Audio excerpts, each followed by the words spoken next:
many of you haven't realized that the person that you're trying to have a relationship with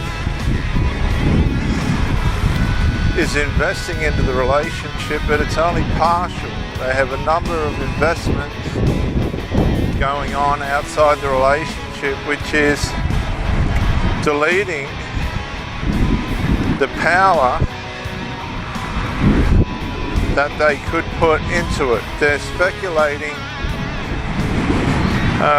in other areas.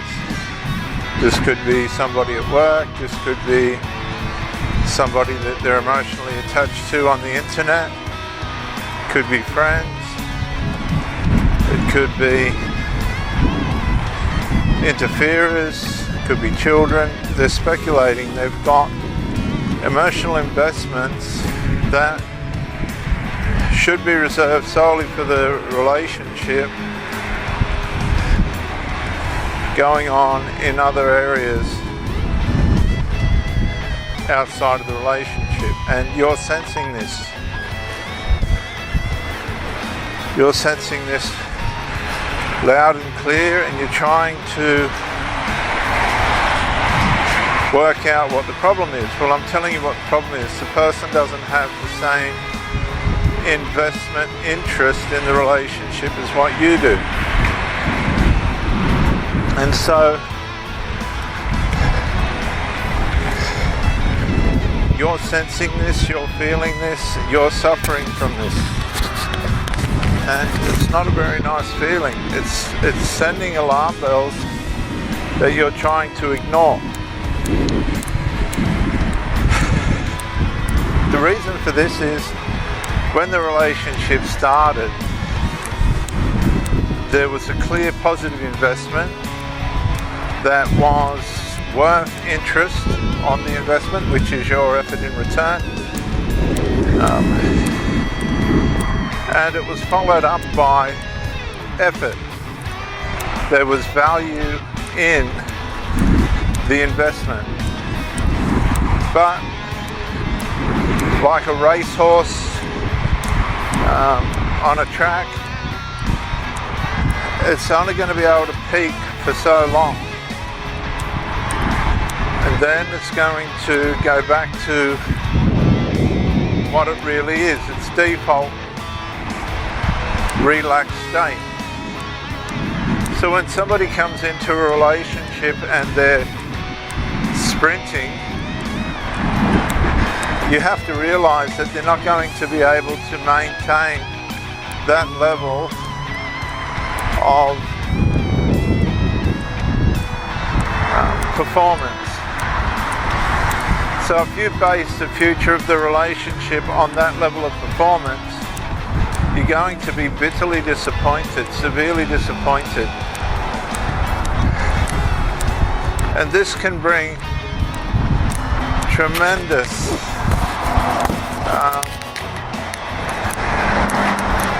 impacts onto your mind, because you're trying to work out invisible happenings. Okay, you're in the physical, all the pieces of the puzzle are there, but they're just not fitting into the right place, and you're trying to, like somebody that's holding a piece of a jigsaw, work out where that piece of the puzzle fits. And we're not culturalized to understand that many people in our diversities and differences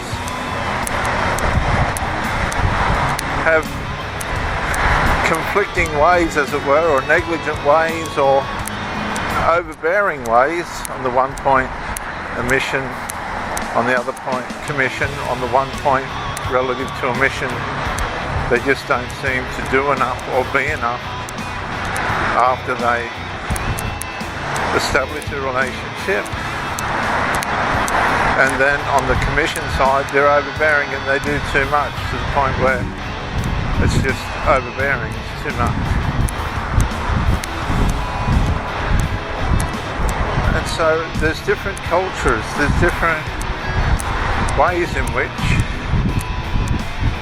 people apply themselves to relationships. Now, in some ways, these things work. If they find the right person to couple with, then the wearing process, the empowering processes, they work. The lubrication's there for conflicts and contrasts to be able to mature and adapt.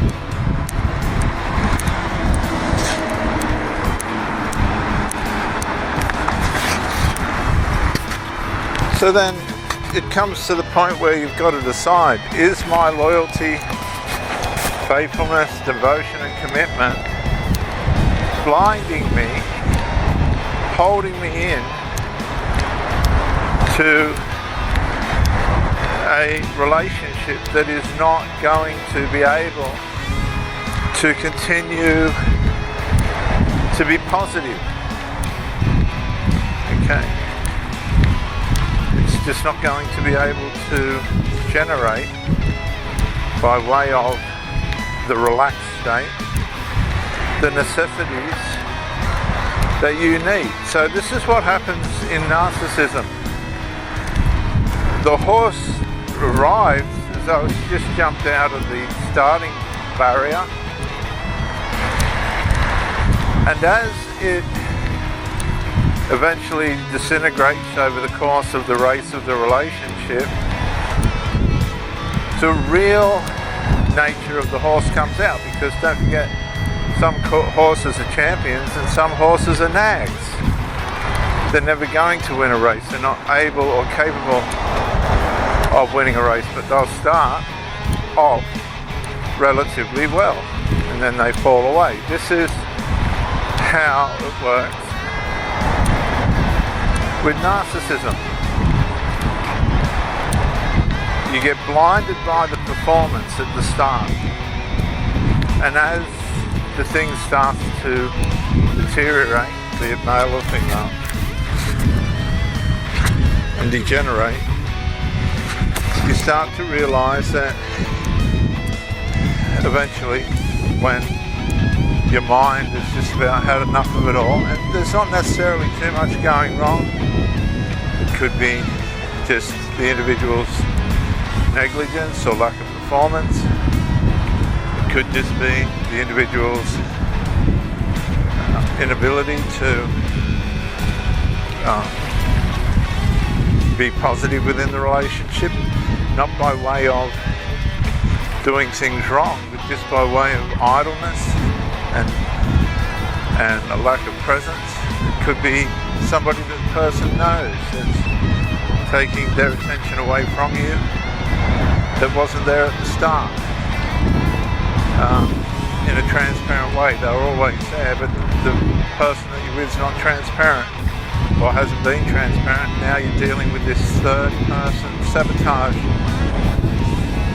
situation, which usually is totally out of your control, and usually is a child or a family member or some kind of dysfunctional friendship thing that's going on.